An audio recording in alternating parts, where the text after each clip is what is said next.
야, 나 지금 베트남이야. 뭐라고? 들었잖아, 베트남이라고. 있잖아.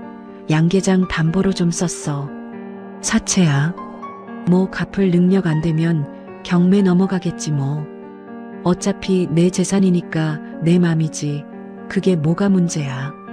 당신 오늘이 무슨 날인지 알아? 발인이지.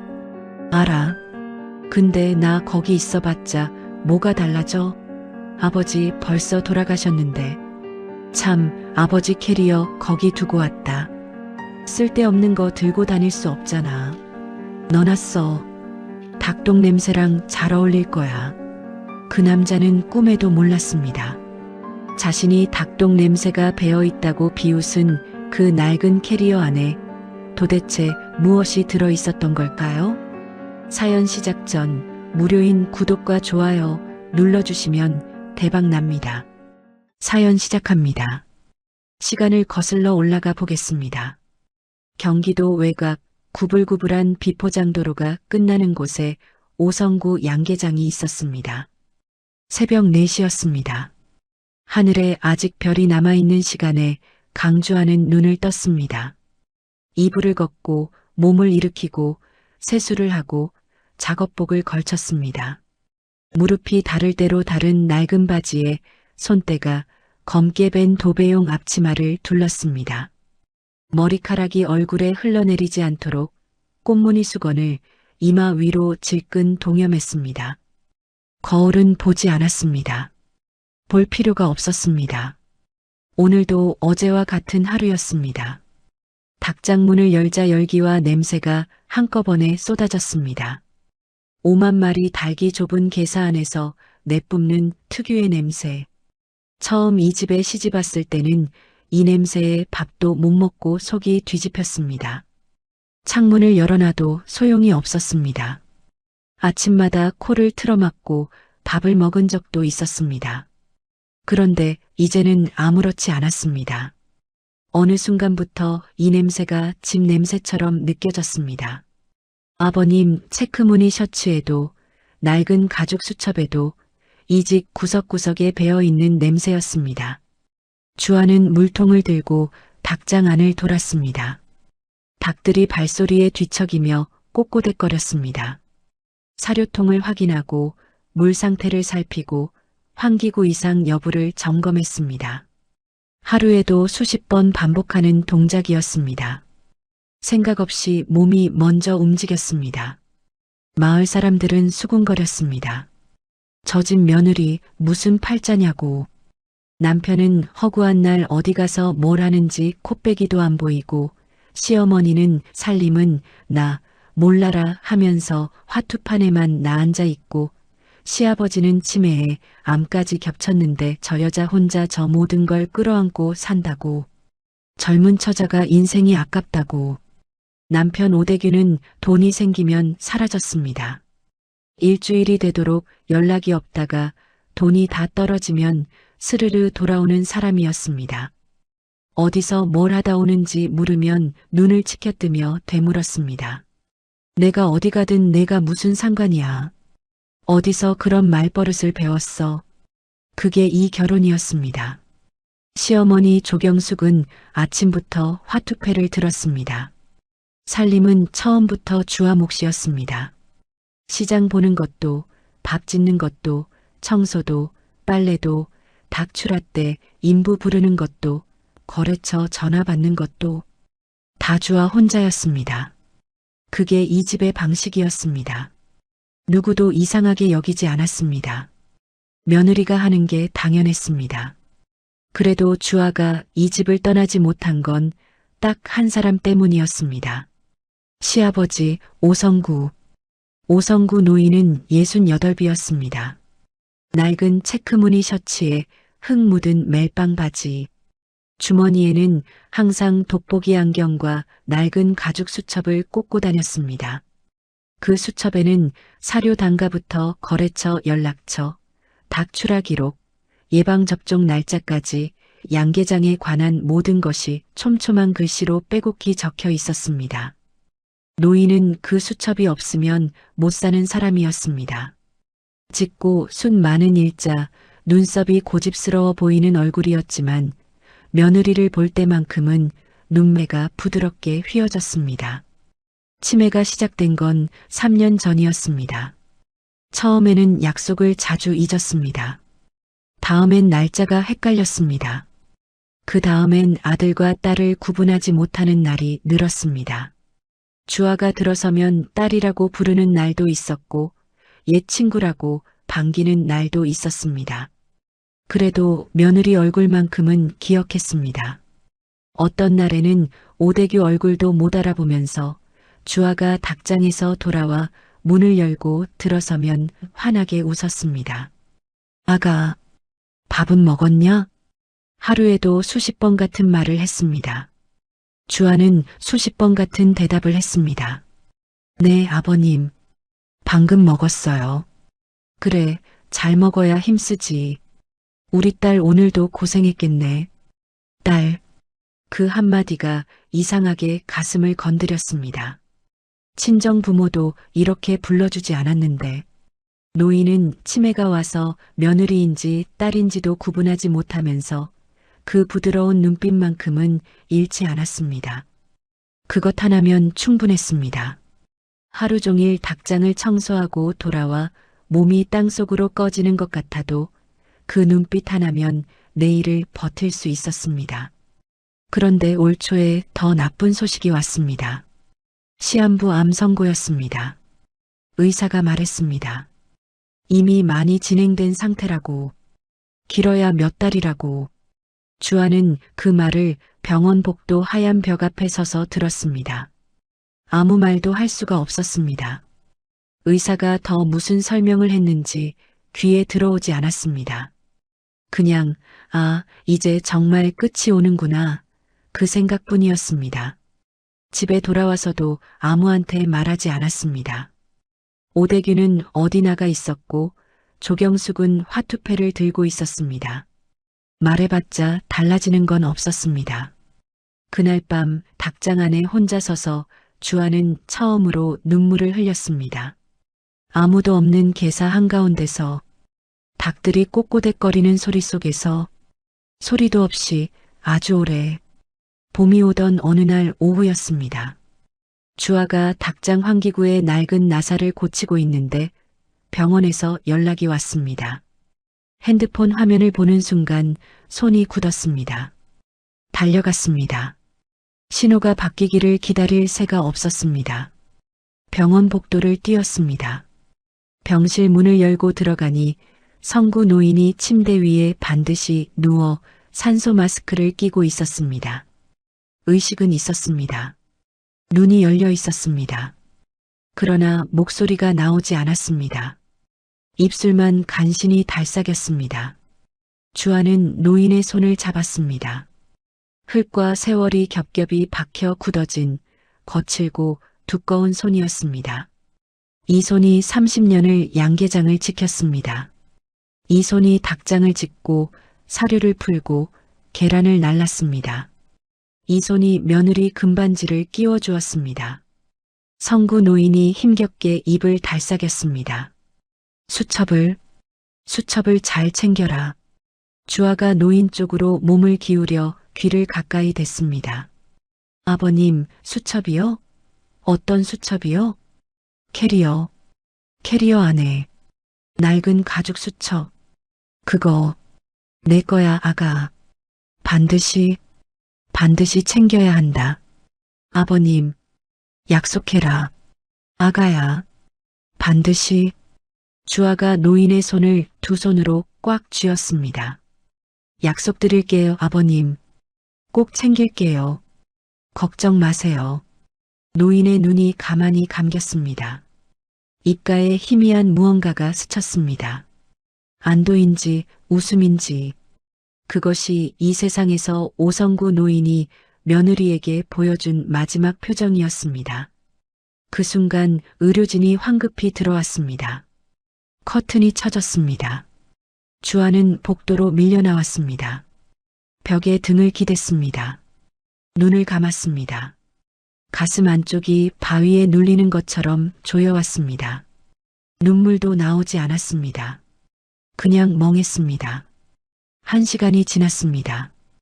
의사가 나왔습니다. 보호자분, 임종하셨습니다. 주아는 그 말을 듣고 한동안 움직이지 못했습니다. 벽에 등을 기댄 채로 형광등이 윙윙 울리는 소리를 들으며 그냥 서 있었습니다. 어딘가에서 다른 환자 보호자의 울음소리가 들렸습니다. 주아는 방금까지 노인의 손을 잡고 있던 자신의 손을 내려다봤습니다. 그것이 전부였습니다. 장례는 사흘이 걸렸습니다. 남편 오대규는 첫날 저녁에 나타났습니다. 문상객들에게 인사를 받으며 잠깐 상주 행세를 했습니다. 그런데 이튿날 저녁부터 보이지 않았습니다. 문상객에게 받은 봉투를 모아서 집어들고 나간 것이 마지막이었습니다. 어디 갔는지 물으면 아는 사람도 없었습니다. 시어머니 조경숙은 상복을 입고도 수시로 자리를 피해 화장실로 들어갔습니다. 낮게 속삭이는 목소리가 타일 벽을 타고 복도까지 새어나왔습니다. 뭐가 그리 바쁜지, 누구와 그리 긴 전화를 하는지 주아는 들은 척하지 않았습니다. 그럴 기력이 없었습니다. 혼자 문상객을 맞이했습니다. 혼자 음식을 차렸습니다. 혼자 절을 받았습니다. 혼자 치웠습니다. 사흘을 그렇게 보냈습니다.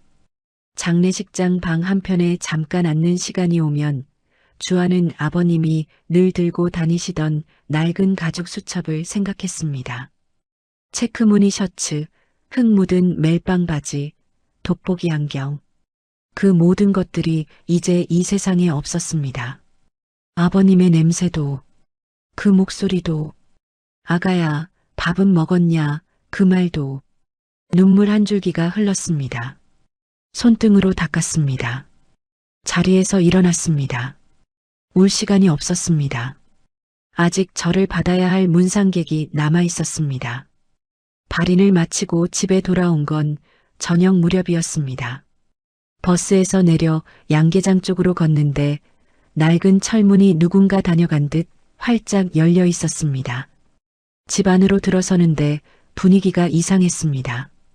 장롱문도 열려 있었고 옷이 반쯤 사라져 있었습니다. 부엌 찬장도 누군가 뒤진 흔적이 역력했습니다. 서랍이 삐딱하게 열린 채 방치되어 있었습니다. 화장대 위에 있던 조경숙의 루비 반지 상자도 사라졌습니다. 주아는 천천히 방을 돌았습니다. 남편 물건이 없었습니다. 옷도 신발도 면도기도 조경숙의 짐도 죄다 사라졌습니다. 화투패까지 두 사람의 흔적이 이 집에서 통째로 지워져 있었습니다. 거실 한복판에 덩그러니 남겨진 것은 시아버지의 낡은 가죽 캐리어 하나뿐이었습니다. 주아는 그 앞에 천천히 주저앉았습니다. 무릎이 바닥에 닿는 소리가 텅 빈 집 안에서 크게 들렸습니다. 캐리어를 열었습니다. 안에는 아버님의 체크무늬 셔츠 한 벌, 돋보기 안경, 그리고 낡아빠진 가죽 수첩이 들어 있었습니다. 수첩 표지에는 삐뚤빼뚤한 글씨로 한 줄이 적혀 있었습니다. 오성구씀. 주아는 그것을 두 손으로 들어 가슴에 꼭 안았습니다. 아무도 없었습니다. 아무 소리도 없었습니다. 닭장에서 닭 울음소리만 어둠 속에서 희미하게 들려왔습니다. 그때 휴대폰이 울렸습니다. 오대규였습니다. 손가락이 떨렸습니다. 눈을 한번 감았다 뜨고 통화 버튼을 눌렀습니다. 여보세요. 그런데 배경이 이상했습니다. 공항 특유의 웅성거림, 영어와 베트남어가 섞인 안내방송, 오대규의 목소리는 어딘가 느긋하고 가벼웠습니다. 아, 나 지금 베트남이야. 주아의 손이 굳었습니다. 뭐라고? 베트남, 공항이라고 한 번에 알아들어라. 있잖아, 양계장 담보로 좀 썼어. 사채야. 뭐 갚을 능력 안 되면 경매 넘어가겠지. 어차피 내 재산이니까 내 맘이지. 당신 오늘이 무슨 날인지 알아? 발인이지 뭐. 알아. 근데 나 거기 있어봤자 달라지는 게 뭐가 있어? 아버지 이미 돌아가셨는데. 말문이 막혔습니다. 오대규는 개의치 않았습니다. 참, 아버지 캐리어 거기 두고 왔다. 무거운 거 들고 다닐 수 없잖아. 넣어놨어. 닭똥 냄새랑 잘 어울릴 거야. 강주하는 캐리어를 가슴에 안고 있었습니다. 아버님의 셔츠 냄새가 가슴에 닿았습니다. 당신, 지금 아버님 유품 얘기한 거야. 오대규가 픽 웃었습니다. 유품? 야, 뒤져봤자 낡아 빠진 수첩이랑 셔츠 몇 장이지. 쓸모없는 거 모아두는 게 노인네 취미 아니냐. 아, 맞다. 엄마도 같이 갔으니까 혼자 잘 지내. 나 전화하지 마. 바쁘니까. 툭 끊겼습니다. 다시 걸었습니다. 받지 않았습니다. 또 걸었습니다. 받지 않았습니다. 3번, 4번, 5번, 받지 않았습니다. 주아는 전화기를 바닥에 내려놓았습니다. 아버님이 흙 속으로 들어가신 날, 남편은 공항 게이트 앞 의자에 다리를 꼬고 앉아 희죽거리고 있었습니다. 말도 안 됐습니다. 이 남자와 5년을 살았습니다. 이 집에서 새벽마다 닭장을 청소하며 5년을 버텼습니다. 빚을 대신 갚고 시어머니 뒤치다꺼리를 하고 아버님 병수발을 혼자 들었습니다. 그 결과가 이것이었습니다. 발인 날 공항에서 걸려온 전화 한 통, 그리고 낡은 캐리어 하나. 주아는 눈을 들어 닭장 쪽을 봤습니다. 어둠 속에서도 닭 울음소리가 간간히 들렸습니다. 아버님이 평생 지키신 곳이었습니다. 손등이 터지도록, 허리가 굽도록, 무릎이 닳도록 새벽마다 일어나 30년을 지키신 곳, 그 냄새가 배어있는 곳, 그 노인의 일생이 담긴 곳, 내줄 수 없었습니다. 주아는 자리에서 일어났습니다. 어깨가 반듯하게 펴졌습니다. 옷장 서랍 맨 아래 칸을 열었습니다. 결혼할 때 시아버지가 직접 손에 들고 오셔서 건네주신 패물함이 있었습니다. 금반지, 진주 목걸이, 작은 귀걸이 세트, 패물함을 들었습니다. 묵직했습니다. 결혼식 날이 떠올랐습니다. 주름진 손이 떨리면서 금반지를 손가락에 끼워주던 장면이. 노인이 말했습니다. 우리 딸 고생했다. 앞으로도 고생하겠지만 아버지가 옆에 있다. 눈이 화끈거렸습니다. 이로 입술 안쪽을 깨물었습니다. 가방에 패물함을 넣었습니다. 신발을 깨어 신었습니다. 문 앞에서 잠깐 멈췄습니다. 닭장 쪽을 봤습니다. 어둠 속에 서 있는 낡은 개사 지붕이 보였습니다. 아버님, 저 지키겠습니다. 혼자 중얼거렸습니다. 그리고 문을 나섰습니다. 해가 뜨기 전이었습니다. 그날 밤 주아는 오래 잠들지 못했습니다. 캐리어를 옆에 두고 누웠습니다. 시아버지의 체크무늬 셔츠를 꺼내 이불 위에 올려놓았습니다. 낡고 바랜 셔츠, 팔꿈치 부분이 헤어져 있었습니다. 아버님이 이 셔츠를 입고 닭장을 돌던 모습이 눈에 선했습니다. 돋보기 안경을 꺼내 들었습니다. 렌즈에 손자국이 남아 있었습니다. 아버님 손자국이었습니다. 주아는 안경을 조심스럽게 닦았습니다. 그냥 별 이유 없이 수첩을 꺼냈습니다. 표지를 손가락으로 쓸었습니다. 수첩을 열었습니다. 닭 출하 기록, 사료단가 메모, 거래처 연락처들. 그런데 뒷표지가 이상하게 두꺼웠습니다. 손가락으로 눌러봤습니다.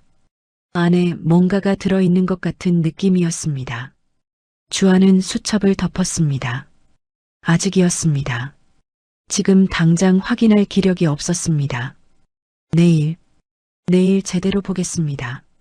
주아는 수첩을 가슴에 올려놓고 눈을 감았습니다. 닭장에서 닭 울음소리가 들렸습니다. 규칙적으로 끊임없이 바깥에서 봄바람이 낡은 슬레이트 지붕을 스치는 소리가 들렸습니다. 아버님이 생전에 저 지붕 보수를 몇 번이나 직접 하셨습니다. 무릎이 안 좋은데도 사다리를 타고 올라가서 주아가 말렸지만 듣지 않으셨습니다. 내가 고쳐야 돈이 나오지. 돈 주고 사람 부를 형편이 되냐? 그 지붕이 아직도 저렇게 서 있었습니다. 주아는 천장을 봤습니다. 눈이 화끈거렸습니다. 그러나 눈물은 흘리지 않았습니다. 울면 지는 겁니다. 아버님도 그러셨을 것입니다. 30년 전 이 집을 처음 시작할 때 아무것도 없는 땅에 혼자 서서 어금니를 깨물었을 것입니다. 그리고 새벽에 일어났을 것입니다.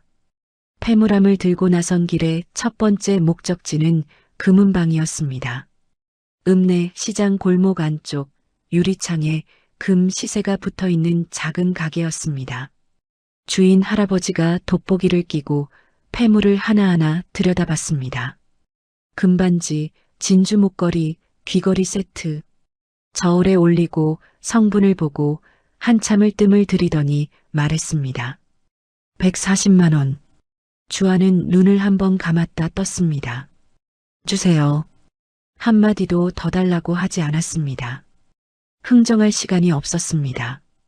두꺼운 봉투를 받아쥐었습니다. 손이 차가웠습니다. 결혼식 날 아버님이 직접 손에 끼워주시던 금반지였습니다. 주름진 손이 떨리면서 우리 딸 고생했다 하시던 그 반지가 지금 저울 위에 올라가 있었습니다. 주아는 봉투를 가방 깊숙이 밀어 넣었습니다. 뒤돌아 걸었습니다. 뒤를 돌아보지 않았습니다. 사채업자 사무실은 읍내 변두리 2층짜리 건물에 있었습니다. 입구에서부터 담배 냄새가 진동했습니다. 소파에 앉아있던 남자 둘이 주아를 위아래로 훑쳤습니다. 그중 한 명이 안쪽 방에 소리쳤습니다. 오대규 와이프 왔어요. 잠시 후 나온 남자는 40대 초반, 머리를 짧게 친 남자였습니다. 이름은 박 실장이라고 했습니다. 그가 테이블에 서류를 탁 내려놓으며 말했습니다. 아시죠? 원금 4천만 원에 이자 붙어서 현재 4,800이에요. 2주 안에 못 갚으면 양계장 경매 넘어갑니다. 주아는 봉투를 꺼냈습니다. 140만 원입니다. 우선 이자 일부 먼저 납입하겠습니다. 상환 기간 연장 부탁드립니다. 박 실장이 코웃음을 쳤습니다. 140? 아주머니, 지금 장난해요? 4,800에 140이 무슨 의미가 있어요? 한 달만 주세요. 이래서 갚겠습니다. 이래서요? 박 실장이 뒤에 앉은 남자들을 보며 피식 웃었습니다. 그 남자들도 따라 웃었습니다. 주아는 흔들리지 않았습니다. 눈이 가늘어졌습니다. 목소리는 낮고 조용했습니다. 저 어디 도망 안 갑니다. 제가 그 양계장 지킵니다. 닭도 제가 키웁니다. 4달까지 갚지 못하면 그때 경매 넘기세요. 하지만 제가 지키는 동안엔 재산 가치가 유지됩니다. 지금 경매 넘기면 금매로 헐값에 팔려요. 어느 쪽이 이득인지는 계산하실 줄 아시죠?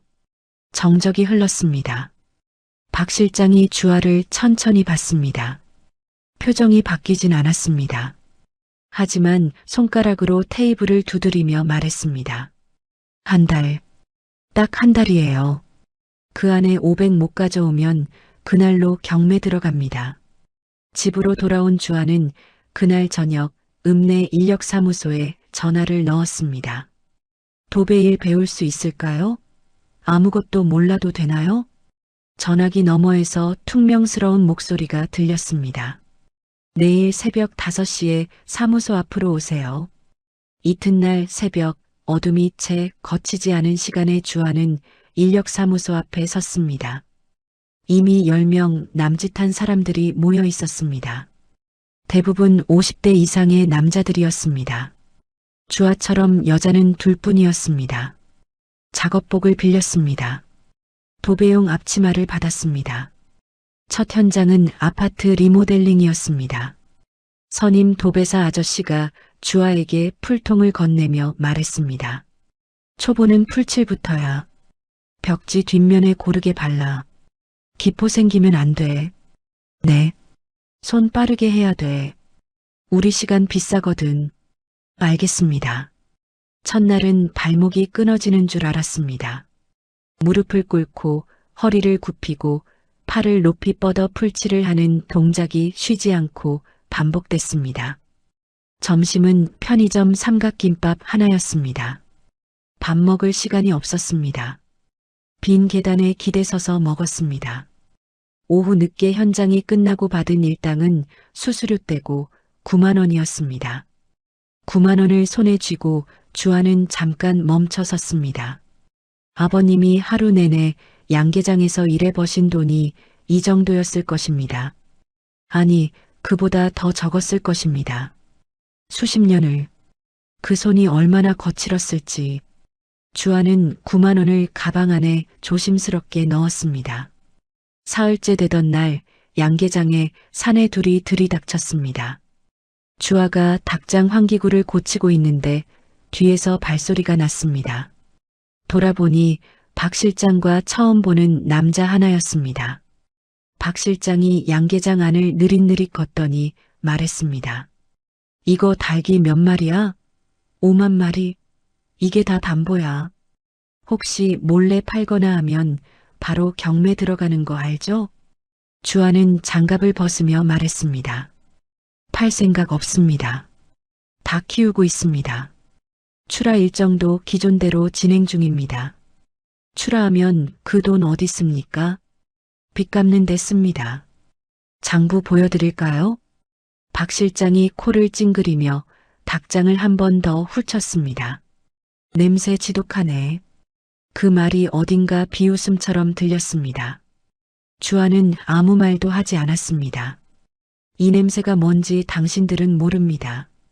이 냄새가 아버님 손에 배어있던 냄새입니다. 이 냄새가 우리 가족이 30년을 먹고 살아온 냄새입니다. 속으로만 삼켰습니다.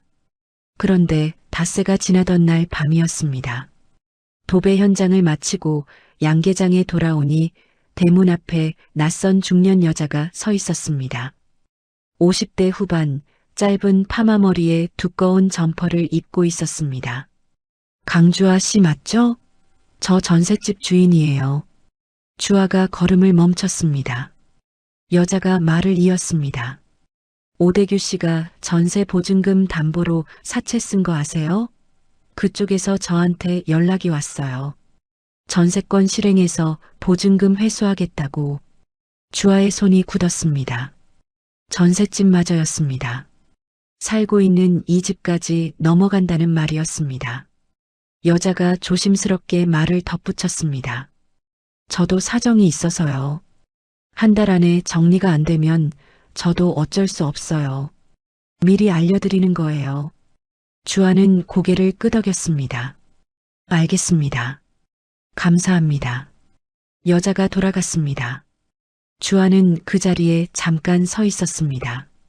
양계장 담보, 전셋집 담보. 이 남자는 손에 잡히는 것은 죄다 끌어다 팔았습니다. 분노가 치밀어 올랐습니다. 그러나 분노는 돈이 되지 않았습니다. 주아는 닭장 쪽을 봤습니다. 불이 꺼진 계사 안에서도 닭들이 움직이는 소리가 들렸습니다. 오늘도 새벽에 일어나야 했습니다. 주아는 그날부터 더 뛰었습니다. 낮에는 도배 현장이 끝나면 양계장으로 달려와 닭 상태를 점검했습니다. 거래처에 전화를 돌렸습니다. 출하 일정을 조정했습니다.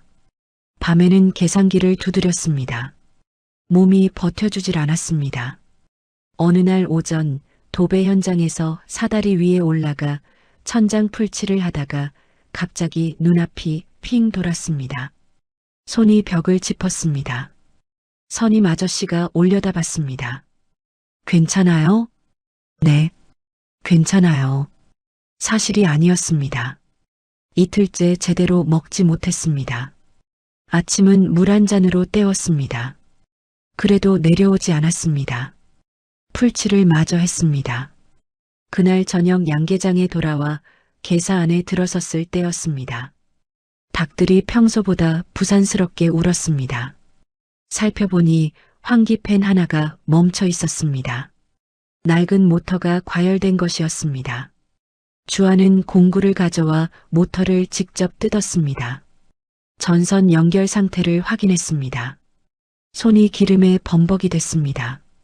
손바닥이 긁혔습니다. 2시간 넘게 매달려서 간신히 팬을 다시 돌렸습니다. 계사 안에 바람이 돌기 시작하자 닭들이 잠잠해졌습니다.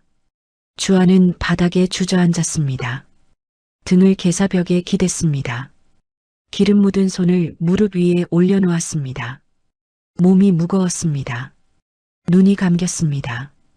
그러면 안 됐습니다. 자면 안 됐습니다. 아직 계산기를 돌려야 했습니다. 거래처에 보낼 문자도 써야 했습니다. 주아는 벽을 짚고 다시 일어섰습니다. 아버님이 말씀하셨습니다. 잘 먹어야 힘을 쓴다고. 그 말이 지금 귓가에 맴돌았습니다. 알겠어요, 아버님. 잘 먹을게요. 혼자 중얼거렸습니다. 그리고 부엌으로 들어가 냉장고를 열었습니다. 계란 3개와 된장 1숟가락. 그것으로 밥을 지었습니다. 먹었습니다. 천천히 다 먹었습니다. 열흘이 지났습니다. 도배 일당, 닭 출하 수익, 허리띠를 졸라매고 모은 돈이 270만 원이었습니다. 한 달 기한까지 20날 남았습니다. 주아는 밤마다 계산기를 두드렸습니다. 가능한 숫자가 나오지 않았습니다. 아무리 조여도 한 달 안에 500만 원이 나오질 않았습니다. 그날 밤 자려고 누웠는데 잠이 오지 않았습니다. 천장을 보다가 옆에 놓인 시아버지 캐리어를 봤습니다. 수첩을 꺼냈습니다. 낡은 가죽 표지를 손가락으로 쓸었습니다. 수첩을 열었습니다. 노인의 글씨가 빼곡했습니다. 닭 출하 기록, 사료단가 메모, 거래처 연락처들. 누렇게 바랜 종이마다 오성구라는 사람의 일생이 담겨 있었습니다. 맨 뒷장까지 넘겼습니다. 더는 없었습니다. 주아는 수첩을 덮으려다 멈췄습니다. 뭔가 이상했습니다. 수첩 뒷표지가 유독 두꺼웠습니다. 다른 페이지보다 확실히 두꺼운 느낌이었습니다. 손가락으로 눌러보니 안에 무언가가 들어있는 것 같았습니다. 주아는 상체를 일으켰습니다. 부엌에서 과도를 가져왔습니다. 손이 떨렸습니다. 아버님이 말씀하셨습니다. 수첩을 잘 챙기라고. 그냥 수첩을 잃어버리지 말라는 뜻이 아니었을 것입니다. 가죽 뒷면 가장자리에 칼끝을 댔습니다. 천천히, 아주 천천히 가죽을 벗겼습니다. 그러자 나왔습니다. 노란 종이 한 장이 접혀 있었습니다. 주아는 그것을 꺼내 펼쳤습니다. 오래된 서류였습니다. 종이가 손에 닿는 순간 바스러질 것처럼 얇았습니다. 30년 전 날짜가 찍혀 있었습니다. 위에 뭔가 인쇄된 글자들이 있었고 아래에는 도장이 찍혀 있었습니다. 주아는 눈을 가늘게 떠서 읽었습니다. 글자 하나하나가 눈에 들어오는데 심장이 멎는 것 같았습니다. 주식이었습니다. 적혀 있는 기록을 보니 30년 전 시아버지가 친구에게 돈을 빌려주고 돈 대신 받아둔 주식이었습니다. 회사 이름이 적혀 있었습니다. JK전자. 주아는 그 이름을 보고 숨을 멈췄습니다. JK전자. 지금 대한민국 시가총액 1위 기업. 전 세계 반도체 시장을 쥐고 흔드는 그 회사의 모태가 된 주식이 지금 이 손 안에 있었습니다. 손이 떨렸습니다. 아니, 온몸이 떨렸습니다. 방 안에 아무 소리도 없었습니다. 닭장에서도 이 밤에는 아무 울음소리가 나지 않았습니다. 주아는 천천히 무릎을 꿇었습니다. 바닥에 이마를 댔습니다. 아버님, 목이 메었습니다. 아버님이 저를 살리셨네요. 눈물이 흘렀습니다. 이번엔 참지 않았습니다. 소리도 없이 그냥 흘렸습니다. 바닥에 이마를 댄 채로 한참을 그렇게 있었습니다. 닭 울음소리가 멀리서 들려왔습니다. 규칙적으로 조용하게 아버님이 30년을 지키신 곳에서 나는 소리였습니다. 눈물이 멈추자 강주하는 달라졌습니다. 울 시간이 없었습니다. 이 종이 한 장이 무엇인지 정확히 알아야 했습니다. 30년 전 서류가 지금도 효력이 있는지, 그 주식이 실제로 살아있는지, 아무것도 모르는 채로 들고 다닐 수는 없었습니다. 주아는 이튿날 새벽 도배 현장에 나가기 전에 수첩과 주식 서류를 비닐에 꼼꼼히 싸서 캐리어 맨 밑에 넣었습니다. 그 위에 시아버지의 체크무늬 셔츠를 얹었습니다. 아무도 손댈 수 없는 자리였습니다. 현장에서 종일 풀칠을 하면서도 머릿속은 그것뿐이었습니다. 일을 마치고 돌아오는 버스 안에서 주아는 휴대폰을 꺼냈습니다. 검색창에 JK전자 구주 실물 주권을 쳤습니다. 화면을 내리고 또 내렸습니다. 법무용어, 주식 전환 절차, 실물 주권 유효성 확인 방법. 한법률 카페 게시글에서 손가락이 멈췄습니다. 30년 이상 된 실물 주권, 아직도 유효합니다. 단 명예 확인과 주주 등록 절차 필요. 유효합니다. 다음 날 점심을 거르고 주아는 버스를 2번 갈아타 시내 증권사를 찾아갔습니다. 창구 직원이 주식 서류를 보더니 눈이 커졌습니다. 어디서 나온 건가요, 이게?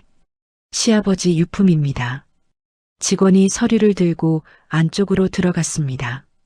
잠시 후 나이 지긋한 차장급 남자가 나왔습니다. JK전자 전신 주권이 맞습니다. 주권 번호 조회가 됩니다. 현재 주식으로 전환 청구 가능하고요. 지금 얼마짜립니까? 남자가 화면을 보며 계산기를 두드렸습니다. 잠시 침묵이 흘렀습니다.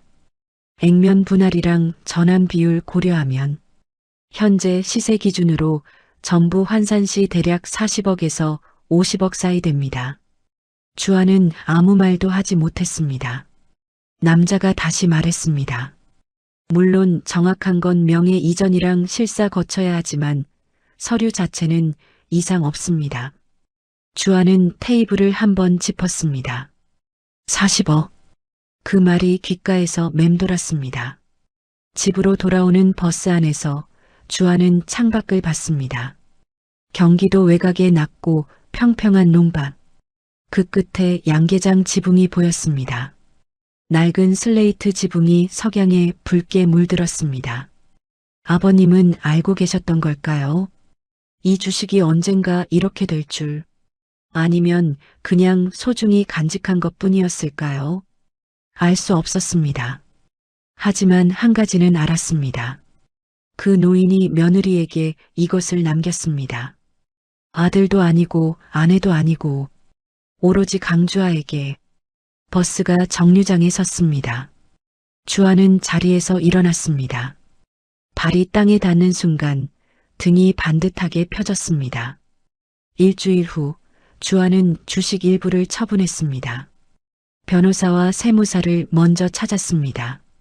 절차대로 명예 이전을 했습니다. 양도 가능한 범위를 확인했습니다.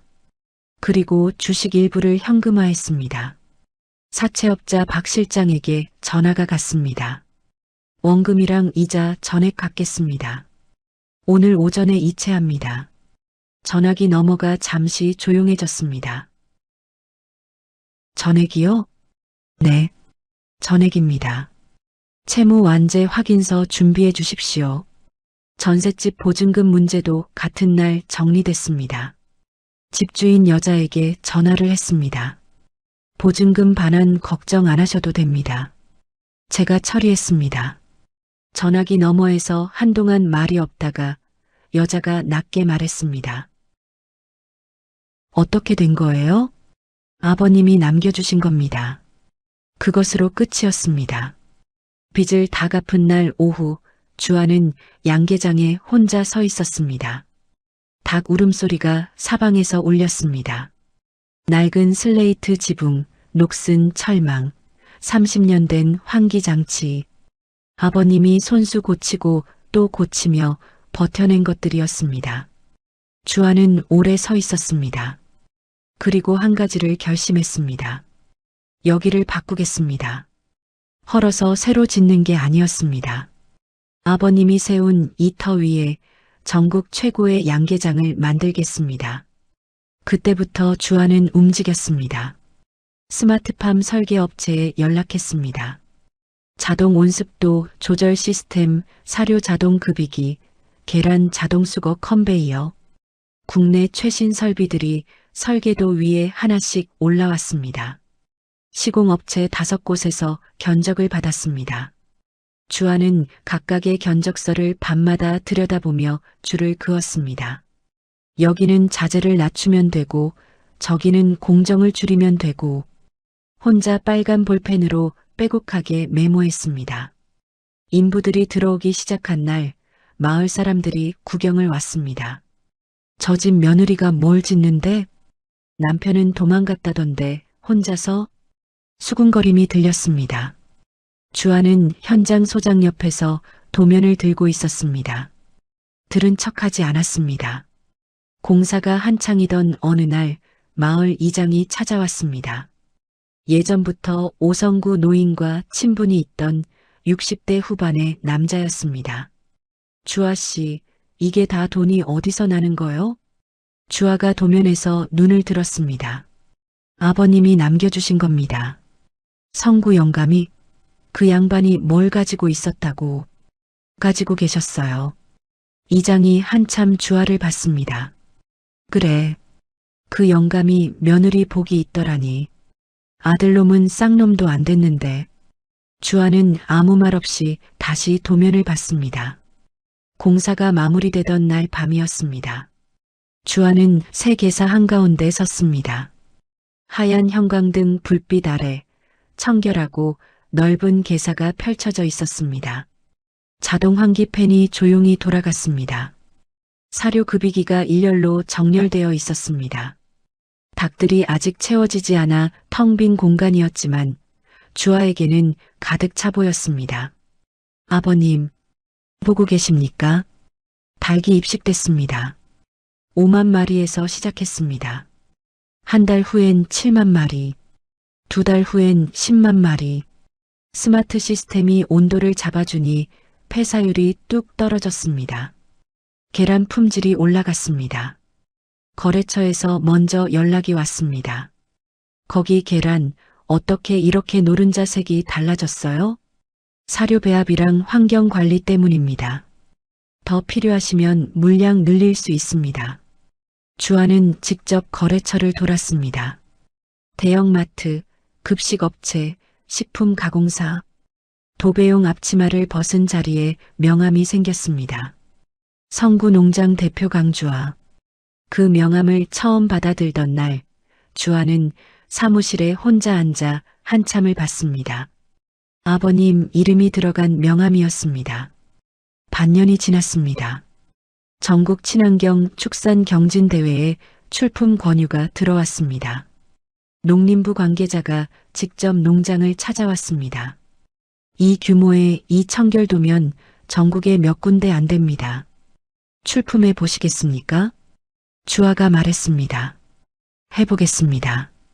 대회 심사 날 주아는 연보라색 정장을 처음 입었습니다. 옷장 앞에 서서 잠깐 망설였습니다. 도배 앞치마를 두르던 손이 실크 옷깃을 매만지는 게 어색했습니다. 단발머리를 차분하게 정리하고 은은한 진주 귀걸이를 끼었습니다. 아버님이 남겨주신 폐물함에서 유일하게 팔지 않고 남겨둔 귀걸이였습니다. 거울을 봤습니다. 눈썹이 가늘고 길게 뻗은 얼굴. 해쓱하던 안색이 언제 이렇게 맑아졌는지 몰랐습니다. 대통령상이었습니다. 시상식장에서 주아의 이름이 불렸을 때 장내가 조용해졌습니다. 경쟁자 중에는 수십 년 된 대기업 계열 농장도 있었습니다. 그 농장들을 제치고 1위를 가져간 곳이 경기도 외곽의 여자 혼자 운영하는 양계장이었습니다. 주아는 단상에 올라갔습니다. 마이크 앞에 섰습니다. 잠깐 눈을 감았습니다. 이 상은 제가 받는 게 아닙니다. 목소리가 가늘게 흔들렸습니다. 오성구 농장을 만든 분은 제 시아버지 오성구 씨입니다. 그분이 평생 지키신 땅에서 제가 조금 더 열었을 뿐입니다. 감사합니다. 박수가 쏟아졌습니다. 주아는 트로피를 두 손으로 받아들었습니다. 눈물이 나려는 걸 이로 입술을 깨물어 참았습니다. 아버님, 받으셨습니까? 수상 소식이 퍼지는 데는 사흘이 걸리지 않았습니다. 지역 신문에 났습니다. 농업 전문지에 났습니다. TV 뉴스에서 취재 요청이 왔습니다. 남편에게 버림받은 며느리 폐허 위에 전국 1위 농장 세우다. 주아는 카메라 앞에서 조용히 말했습니다. 버림받았다고 생각하지 않습니다. 아버님이 저를 붙잡아 주셨습니다. 방송이 나간 날 밤이었습니다. 직원 현수가 사무실에서 뉴스 화면을 보며 말했습니다. 대표님, 진짜 전국구 됐어요. 주아는 차 한 잔을 들며 말했습니다. 일이나 해요, 현수 씨. 현수가 머리를 극적이며 나갔습니다. 주아는 창밖을 봤습니다. 개사 불빛이 보였습니다. 자동 시스템이 조용히 돌아가는 소리가 들렸습니다. 아버님, 이렇게 됐습니다. 그런데 주아는 그때 몰랐습니다. 이 방송이 나간 날 밤 베트남 어딘가에서도 누군가 그 화면을 보고 있었다는 것을. 방송이 나간 지 열흘이 지나던 아침이었습니다. 주아가 개사 점검을 마치고 사무실로 들어오는데 직원 현수가 얼굴이 굳은 채로 달려왔습니다. 대표님, 정문 앞에 사람들이 와 있는데요. 좀 이상해요. 주아는 앞치마를 벗으며 밖으로 나갔습니다. 농장 정문 앞에 차 한 대가 서 있었습니다. 남자가 내렸습니다. 번지르르한 가짜 명품 셔츠, 포마드로 쫙 넘긴 기름진 머리, 목에는 굵은 금목걸이, 눈밑이 어둡고 욕심이 가득한 눈빛, 오대규였습니다. 차에서 여자가 내렸습니다. 화려한 호피 무늬 원피스, 인위적으로 치켜올린 눈썹, 뽀글뽀글한 파마머리, 손에는 루비 반지, 조경숙이었습니다. 그 뒤로 짙은 화장의 30대 여자가 선글라스를 끼고 내렸습니다. 이지연이었습니다. 오대규 팔에 손을 걸친 채 양계장을 훑쳤습니다. 소름 끼치는 정적이 흘렀습니다. 오대규가 희죽 웃으며 걸어왔습니다. 아, 나왔다. 방송 잘 봤어. 사업 잘 됐더라. 주아는 눈 하나 깜짝하지 않았습니다. 볼 일이 뭐야? 볼 일? 여기 내 거 아니냐? 아버지 재산이면 아들한테 상속되는 거지. 너 무슨 자격으로 여기서 대표 행세야? 조경숙이 앞으로 나서며 목소리를 높였습니다. 그래. 야, 너. 여기가 어디라고 내가 주인 행세야. 내 아들 재산을 가로채고 뻔뻔하게 TV까지 나와서 당장 명예 넘겨. 주식도 다 내놔. 내연녀 이지연이 선글라스를 올리며 한마디 얹었습니다. 저도 같이 사니까 지분 있는 거 아시죠? 주아는 세 사람을 천천히 봤습니다. 베트남으로 도망갔던 사람들. 장례도 제대로 치르지 않고 사채까지 끌어다 쓰고 달아났던 사람들이 돌아왔습니다. 당연하다는 얼굴로, 뺏으러 왔다는 얼굴로. 주아는 정장깃을 가만히 고르며 말했습니다. 이 인간아, 여긴 이미 내 거야.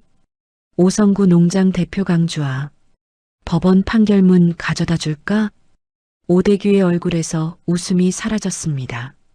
사흘 후 소장이 날아들었습니다. 양계장 및 관련 재산에 대한 소유권 확인 및 명예 이전 청구의 소. 주아는 소장을 펼쳐 읽었습니다. 한 줄 한 줄 빠짐없이 읽었습니다. 논리는 단순했습니다.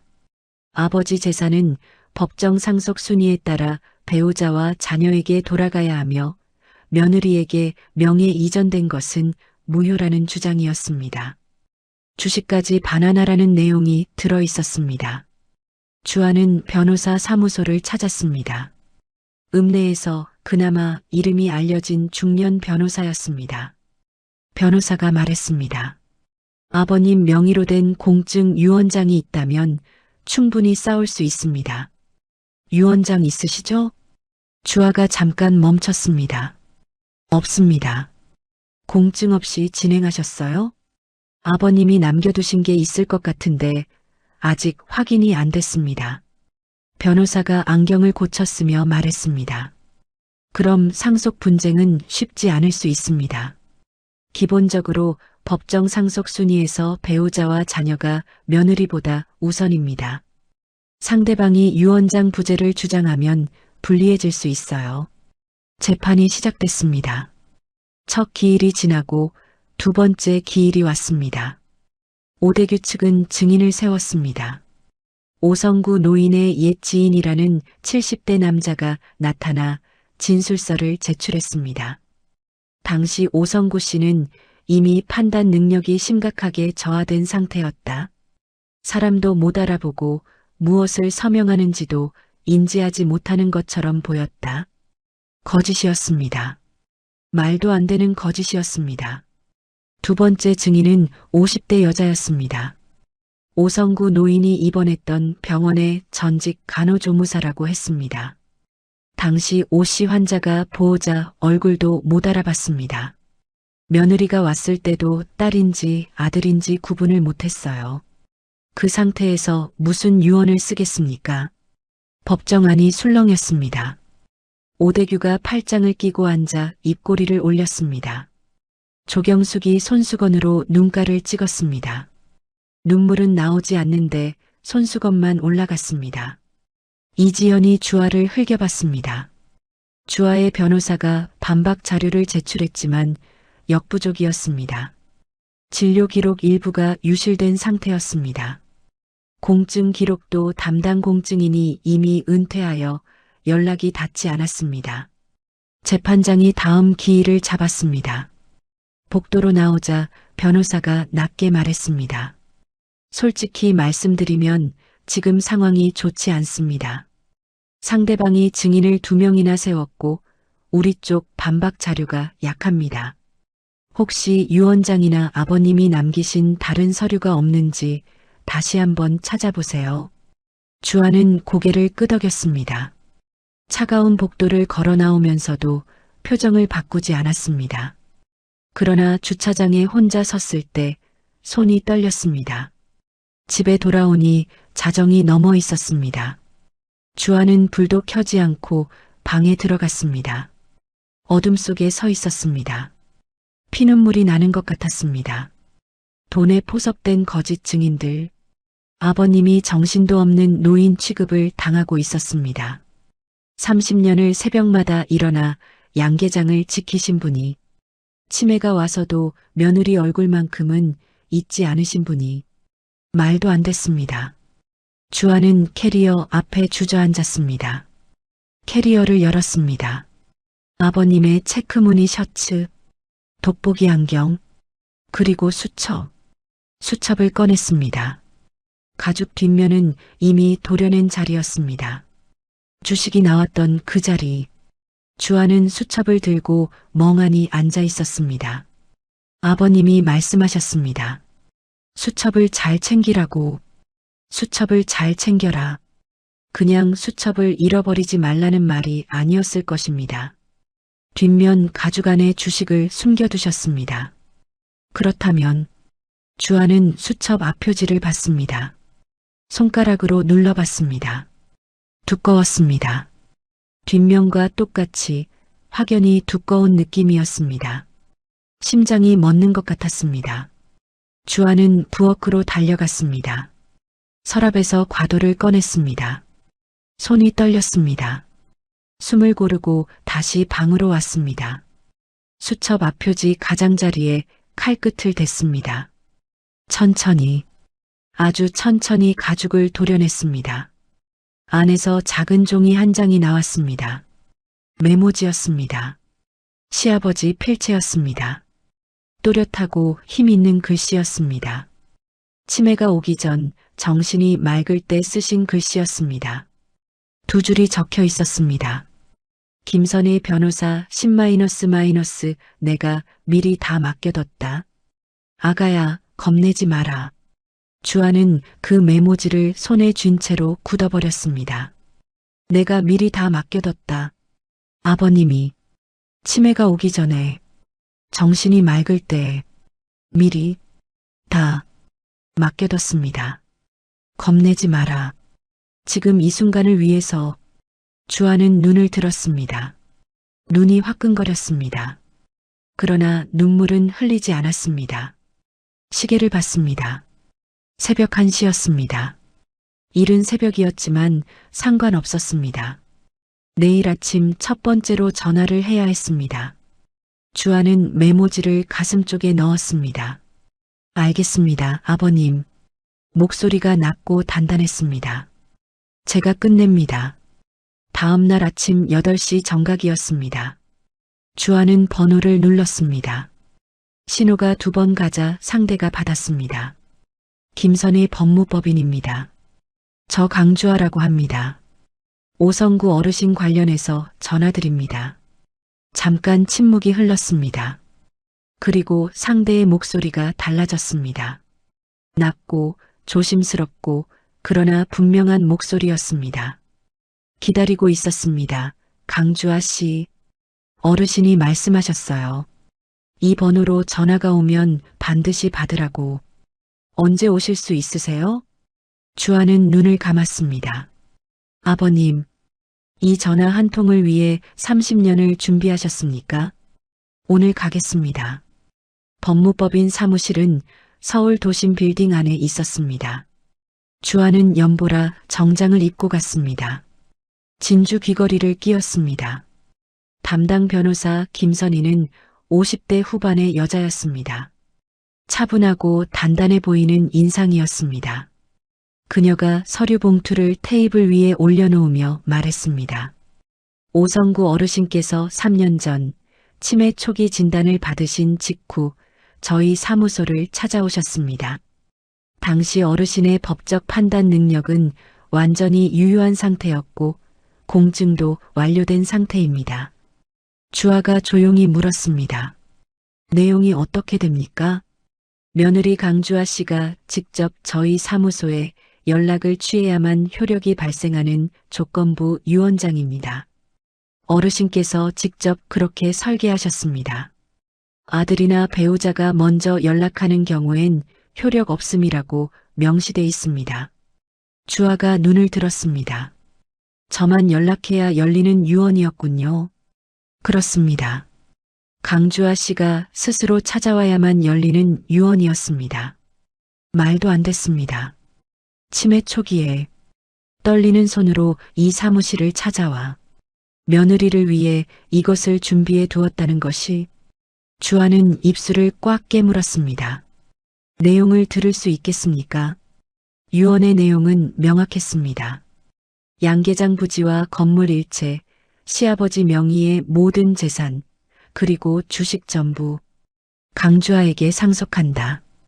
오대규는 유언 대상에서 완전히 제외되어 있었습니다. 조경숙에게도 아무것도 없었습니다. 김선혜 변호사가 서류를 넘기며 말했습니다. 어르신께서 한마디를 덧붙이셨습니다. 제가 읽어드리겠습니다. 우리 딸 주아야. 아버지가 너한테 미안하다. 내 남편놈 어릴 때부터 알아봤어야 했는데 이 늙은이가 눈이 멀었다. 그래도 내가 끝까지 이 터를 지켜줄 것 같아서 믿는다. 성구 농장 내 거다. 그 누구도 빼앗지 못하게 내가 다 막아놨다. 잘 살아라 아가. 사무실 안이 조용해졌습니다. 주아는 아무 말도 하지 못했습니다. 잘 살아라 아가. 노인의 목소리가 귓가에 들리는 것 같았습니다. 병실에서 산소 마스크를 끼고 힘겹게 입을 달싹이던 그 입술이 주아는 천천히 고개를 숙였습니다. 눈을 감았습니다. 감사합니다, 아버님. 김선의 변호사가 말했습니다. 현재 진행 중인 소송, 제가 맡겠습니다. 공증 당시 담당 공증인 연락처도 저희가 확보하고 있습니다.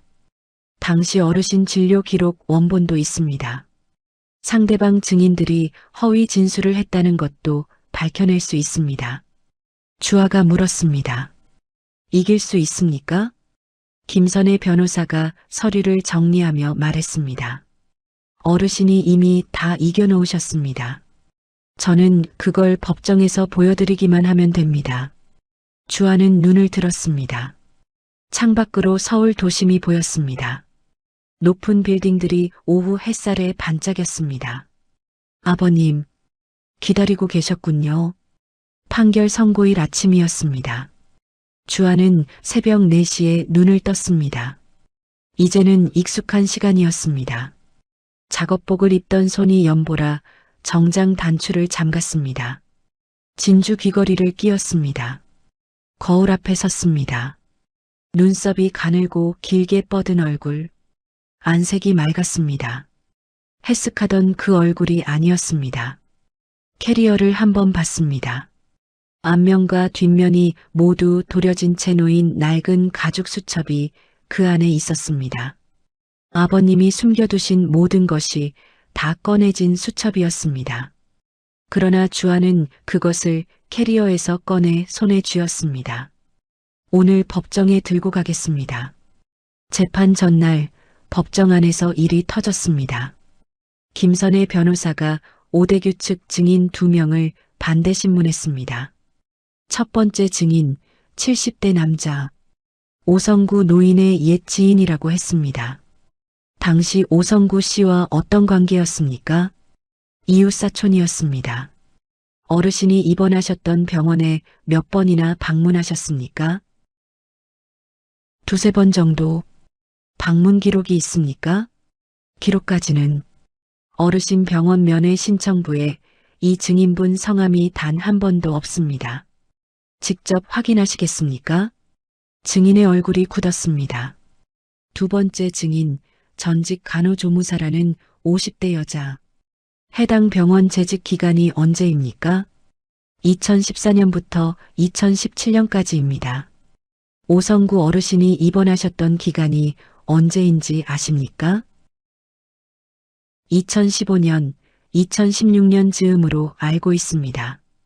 어르신이 입원하신 건 2017년 후반입니다. 증인분이 퇴직하신 이후입니다. 어르신을 직접 본 적이 있으십니까? 여자의 입술이 달싹였습니다. 말이 나오지 않았습니다. 법정 안이 술렁였습니다. 김선의 변호사가 조용히 말했습니다. 두 분 다 오성구 어르신을 직접 뵌 적이 없으십니다. 그렇죠? 정적이었습니다. 재판장이 증인들에게 위증 경고를 했습니다. 피고 측 증인이 들어왔습니다. 첫 번째, 오성구 노인의 담당 의사. 어르신의 법적 판단 능력 상태가 어떠했습니까? 치매 초기 단계에서 일상적 의사소통과 법적 의사결정은 완전히 가능한 상태였습니다. 제가 직접 확인한 내용입니다. 어르신은 자신이 무엇을 결정하는지 분명히 인지하고 계셨습니다. 두 번째, 공증인. 당시 오성구 씨 건은 제가 직접 진행했습니다. 조항 하나하나 직접 확인하시고 수정 요청도 하셨어요. 아주 명석하셨습니다. 이 어르신이 판단 능력이 없었다고요? 말도 안 됩니다. 오대규의 얼굴이 굳어가는 것이 보였습니다. 조경숙이 손수건을 쥐어짰습니다. 눈물은 나오지 않는데 손수건만 올라갔습니다. 그리고 재판이 끝나가던 무렵이었습니다. 법정 복도에서 낯선 여자가 김선희 변호사에게 접근했습니다. 이지연이었습니다. 선글라스를 내리고 목소리를 낮춰 말했습니다. 저 드릴 게 있어요. 그녀가 내민 것은 서류 사본이었습니다. 오대규가 베트남에서 투자자들에게 양계장을 담보로 내걸고 돈을 받아 챙긴 사기 계약서였습니다. 한국인 투자자만 12명이었습니다. 오대규한테 폭행당했어요. 증거 남겨놨습니다. 이것도 드릴 수 있어요. 김선의 변호사가 서류를 받으며 조용히 물었습니다. 왜 이걸 주는 겁니까? 이지연이 잠깐 멈췄습니다. 저도 당한 거니까요. 복도에서 나오던 오대규가 이지현과 마주쳤습니다. 그 옆에 김선희 변호사가 서 있었습니다. 오대규의 눈이 좁아졌습니다. 야, 이지연. 너 지금 뭐 한 거야? 이지연이 뒷걸음질 쳤습니다. 오대규가 손을 뻗었습니다. 그 순간이었습니다. 주아가 두 사람 사이에 끼어들었습니다. 그 손 치워. 낮고 차가운 목소리였습니다. 오대규가 주아를 봤습니다. 눈빛이 흔들렸습니다. 주아는 눈 하나 깜짝하지 않았습니다. 이 인간아.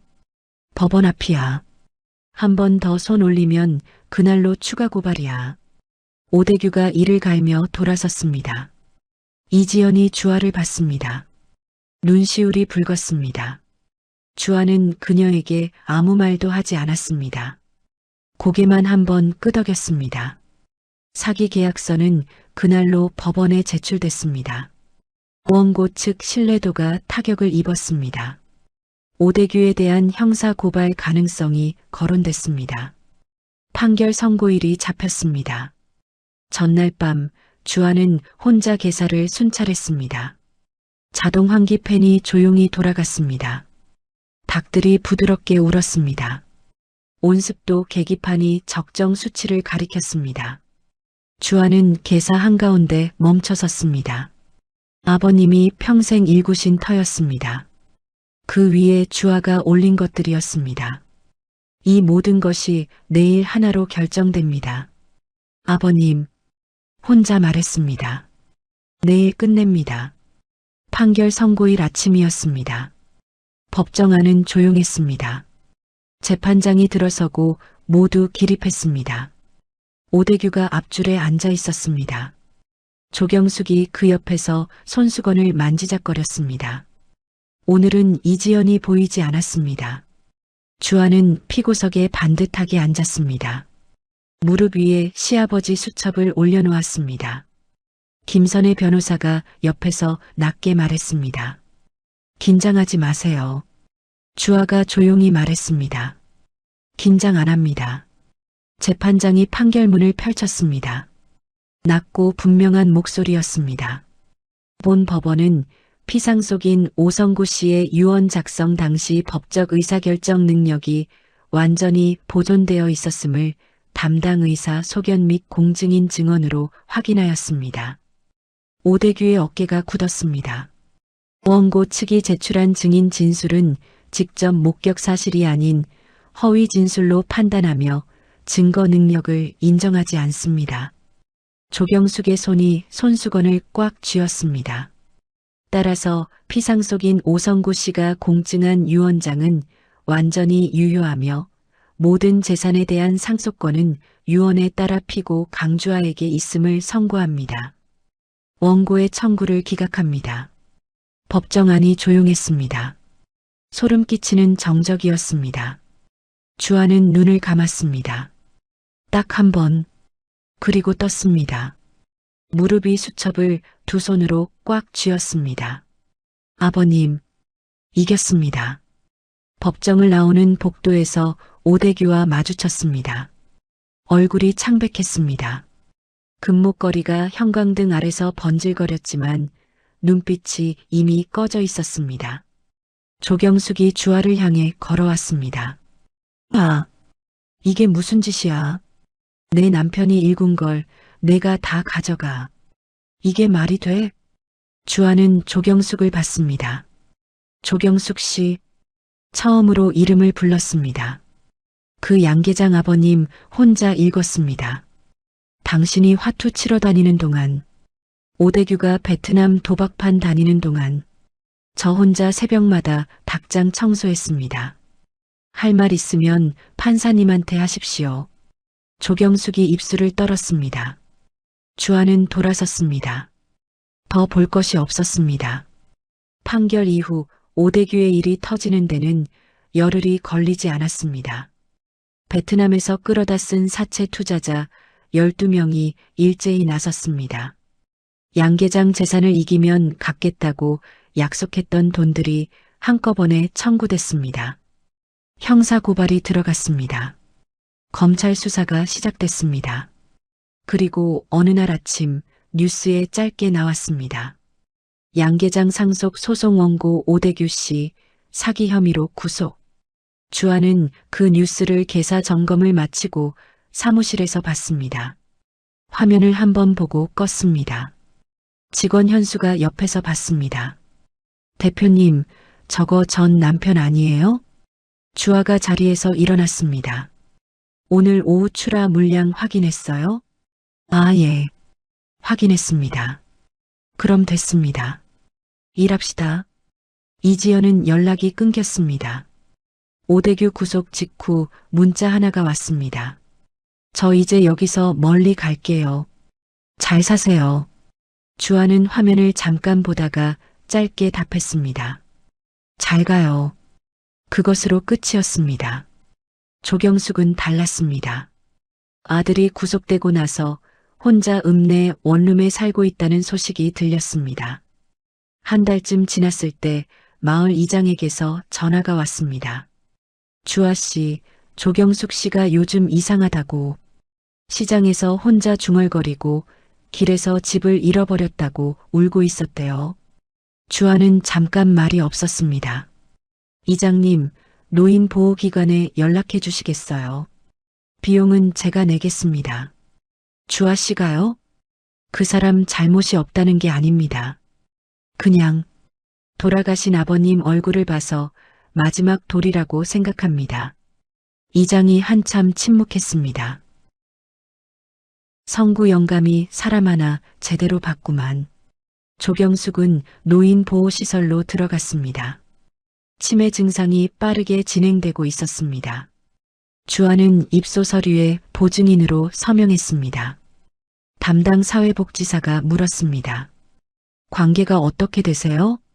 주아가 잠깐 생각했습니다. 전 시어머니입니다. 많이 힘드셨겠어요. 그런데도 이렇게 해주시니.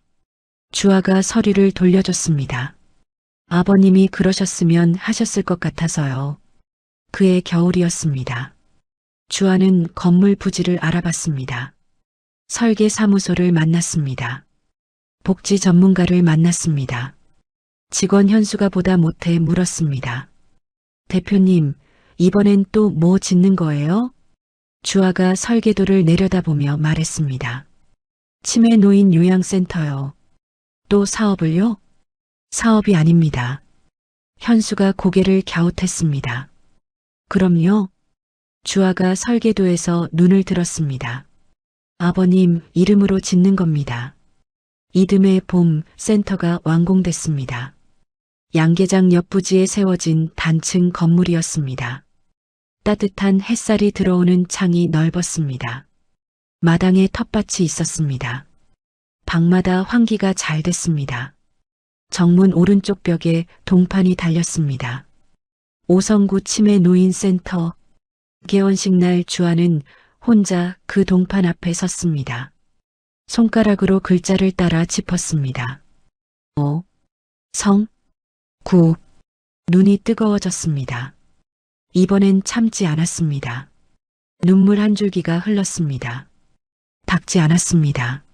아버님, 목이 졌습니다. 이름 오래 남겠습니다. 마을 이장이 개원식에 찾아왔습니다. 동판 앞에 서서 한참 보더니 말했습니다. 성구 영감이 살아서 이걸 봤어야 하는데. 주아가 옆에 서서 말했습니다. 보고 계실 겁니다. 이장이 주아를 봤습니다. 눈가가 붉었습니다. 자네가 이 동네에서 제일 듬직한 사람이야. 성구 영감 딸 맞아. 그날 오후 주아는 계사를 걸었습니다. 자동 급이기가 조용히 돌아갔습니다. 닭들이 부드럽게 울었습니다. 온습도 계기판이 적정 수치를 가리켰습니다. 30년 된 낡은 슬레이트 지붕은 없었습니다. 깨끗하고 환한 게사가 그 자리에 있었습니다. 그러나 터는 그대로였습니다. 아버님이 잡은 터, 아버님이 평생 일군 땅, 그 위에 강주아가 서 있었습니다. 주아는 게사 한가운데 멈춰 섰습니다. 꽃무늬 수건은 없었습니다. 무릎 나온 작업복도 없었습니다. 도배용 앞치마도 없었습니다. 그러나 새벽 4시에 일어나는 몸은 그대로였습니다. 손에 밴 감각은 그대로였습니다. 닭 울음소리가 사방에서 울렸습니다. 주아는 조용히 웃었습니다. 잘 살겠습니다, 아버님. 지옥 같은 닭똥 냄새 속에서 다이아몬드를 캐낸 여인. 강주아의 이야기였습니다. 사연 속 이야기 어떻게 생각하시나요? 댓글로 의견 남겨주세요. 재미있으셨다면 무료인 구독과 좋아요 꼭 부탁드려요. 다음에도 재미있는 사연으로 찾아뵙겠습니다.